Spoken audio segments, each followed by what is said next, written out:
بارشیں تھم گئیں، سیلابی ریلوں میں قرار آ گیا، لیکن نقصانات اور مسائل کے انبار میں کوئی کمی نہیں آ سکی۔ طوفانی بارشوں اور سیلاب کے متاثرین اب بھی بے سر و سامان، زرعی املاک مٹ گئے، گھروں کی دیواریں اور چھتیں زمین بوس ہو گئیں اور قیمتی سامان بھی سیلاب کی نظر ہو گئے۔ ہماری مزید اپڈیٹس حاصل کرنے کے لیے سبسکرائب کریں تشریح ٹی وی کا یوٹیوب چینل اور لائک شیئر کرنا بھی نہ بھولیے، اور فیس بک، ٹویٹر اور انسٹاگرام پر بھی ہمیں فالو کریں۔ یہ ضلع خضدار کا سب تحصیل مولہ جان کے علاقے کے مناظر ہیں، جہاں پہ حالیہ مسلسل طوفانی بارشوں اور سیلابی ریلوں نے بری طرح تباہی مچا دی ہے۔ متاثرین کی حالت انتہائی پریشان کن ہے۔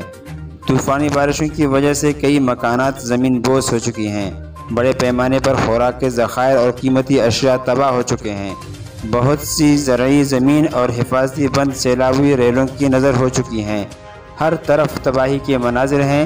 بہت کم گھر ایسے ہوں گے جو متاثر ہوئے بغیر رہ گئے ہوں۔ مقامی لوگوں کا کہنا ہے کہ 2 مہینے سے نہ یہاں پر کوئی امدادی ٹیم آئی ہے اور نہ ہی کوئی انتظامیہ کا سرکردہ آدمی یا ذمہ دار ہمارا حال پوچھنے یا خبر گیری کرنے آیا ہے۔